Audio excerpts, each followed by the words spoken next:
Programme में एक बार फिर खुशामदीद नाज़रीन। जो एक बड़ा इशू पाक ईरान गैस पाइपलाइन के हवाले से था, उस हवाले से भी गुफ्तगू आपने ईरान के सफ़ीर की सुनी। लेकिन एक जो चैलेंज बॉर्डर सिक्योरिटी के हवाले से बात होती है, जैसे हमने अफ़गानिस्तान में मुज़ाकरात का जिक्र किया, और इसी के साथ साथ अब जो अमेरिका बयानात दे रहा है ईरान के हवाले से, पीस टॉक्स के हवाले से, उस पर ईरान की क्या राय है और ईरान की क्या पोजीशन होगी?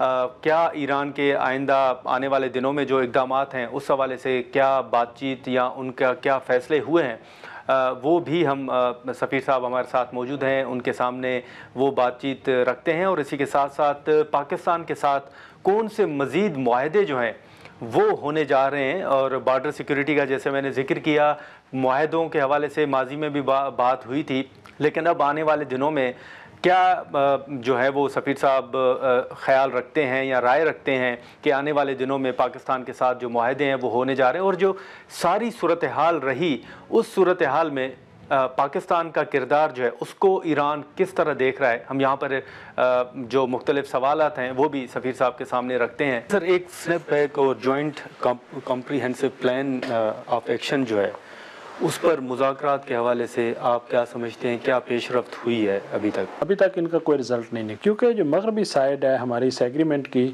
जो एग्रीमेंट उन्होंने हमारे साथ किया उस पर अमल करने के लिए तैयार नहीं, क्योंकि 2 साल के मुज़ाकरात के बाद ये एग्रीमेंट साइन हुआ था। इसमें कुछ उनकी जो है वो कमिटमेंट्स थी, कुछ हमारी थी, लेकिन इस एग्रीमेंट के 2 साल बाद अमेरिका इस एग्रीमेंट से निकल गया और बाकी ममालिक जो इसके एग्रीमेंट का हिस्सा थे वो भी अमली तौर पर कुछ ना कर सके। हम अभी तक भी जो है JCPOA का हिस्सा हैं। देखिए, इस हवाले से 3 यूरोपियन ममालिक जो है अमेरिका की तहरीक पे, अमेरिका के इश्तिहाल डालने पे उन्होंने एक करारदाद UN सिक्योरिटी कौंसिल में पेश की, और चंद दिन बाद यानी 22-23 अक्टूबर तक हमारा एटमी जो फ़ाइल है, प्रोफाइल जो है, ये बिल्कुल नॉर्मल होने जा रही थी।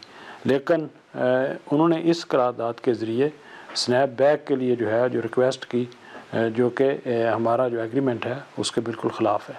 उनको इस बात का हक़ नहीं था कि वो इस ऑप्शन को इस्तेमाल करते, क्योंकि उन्होंने अमली तौर पे कोई इक़दाम नहीं उठाया था, लेकिन उन्होंने ताकत के बलबूते पे इसको UN सिक्योरिटी कौंसिल ले गए और इसको वहाँ पे मंजूर करवाया। हमारे जो है ख़्याल में इसकी कोई कानूनी हैसियत नहीं है। चाइना और रशिया जो कि इस एग्रीमेंट के 2 मेंबर हैं, उन्होंने भी इस करारदाद की मुखालफत की, और 2 और जो है नॉन परमानेंट मेंबर्स जो कि अमेरिका से के रोब से नहीं डरे, जिसमें पाकिस्तान और अलजायर शामिल है, वो भी हमारे साथ इस एग्रीमेंट में खड़े थे। हम इन 4 ममालिक का शुक्रिया अदा करते हैं। और सबसे बड़ी बात यह है कि हमारे मुल्क के ख़िलाफ़ उन्होंने जो है फ़ौजी कार्रवाई की, जबकि हम एग्रीमेंट के मुताबिक जितने हमारे जो है वो ऑब्लिगेशंस थी उनको फुलफ़िल कर रहे थे। देखिए, इस हवाले से जो एटमी तवानाई एजेंसी की जितनी मॉनिटरिंग प्रोसेस था उसके कई स्टेजेस थी, और तमाम ये स्टेजेस जो है 1 बाय 1 हम इनसे गुज़र चुके थे, और आखिरी स्टेज के बाद जो फाइल है हमारी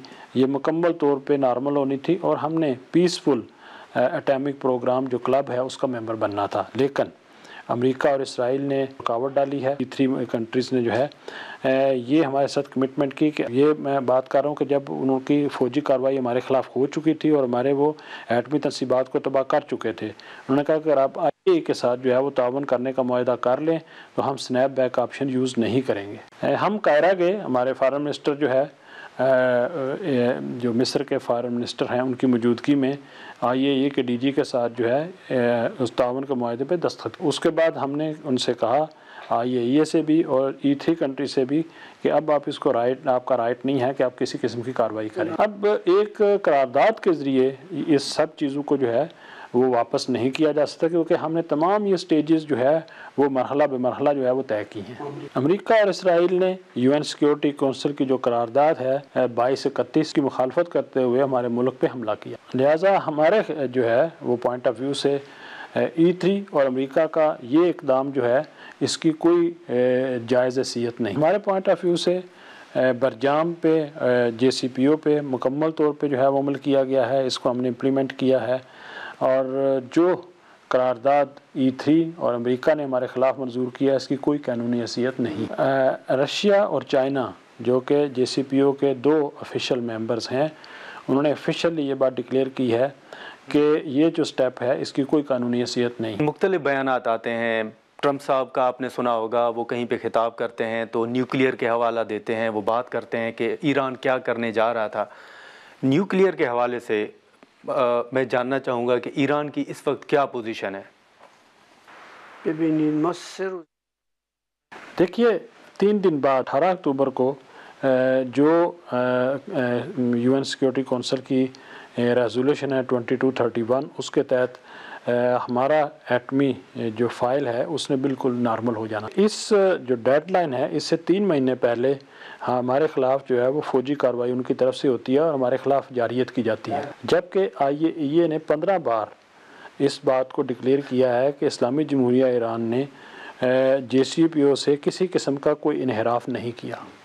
और 3 मरतबा अमेरिका की जो इंटेलिजेंस कम्युनिटी है उन्होंने इस बात को ऐलान किया कि ईरान के एटमी प्रोग्राम बनाने का कोई नहीं है और वो एटमी प्रोग्राम नहीं बना रहा। हमारे रहबर जो कि हमारे दीनी जो है वो पेशवा भी हैं, उन्होंने हमें ये फतवा दिया हुआ है कि शरई तौर पे एटम बम बनाना, क्योंकि ये वेपन ऑफ मास डिस्ट्रक्शन है, ये जायज़ नहीं है। IAEA के अलावा कौन सी ऐसी ऑर्गेनाइजेशन है जो किसी मुल्क के एटमी प्रोग्राम के पीसफुल होने के बारे में ओपिनियन दे सकता है और ये बता सकता है कि वो आया इस रास्ते से मुनहरफ हुआ है या नहीं?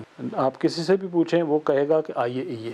ट्रंप का जहाँ तक ताल्लुक़ है वो एक तो बहुत ज़्यादा खुदख्वाह हैं, बैलेंस पर्सनैलिटी उनकी नहीं है और जंगी जुनून में मुबतला हैं और इस जुनून में मुबतला होके वो चाहते हैं कि उनको नोबल पीस प्राइज़ जो है वो मिले। और अगर ट्रंप साहब की जो है वो अपीयरेंस पे देखें आप जो है तो उससे अंदाज़ा हो जाएगा कि ये बैलेंस पर्सनैलिटी नहीं है।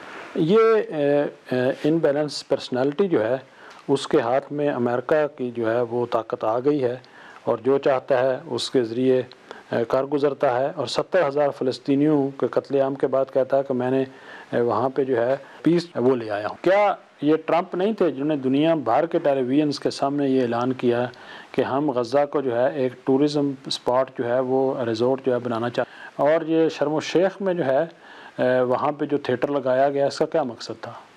सर अगर इजाज़त दें तो यहाँ पर एक मुख्तसर सा नाज़रीन ब्रेक लेते हैं और ब्रेक के बाद हम यहीं से गुफ्तगू को आगे बढ़ाते हैं।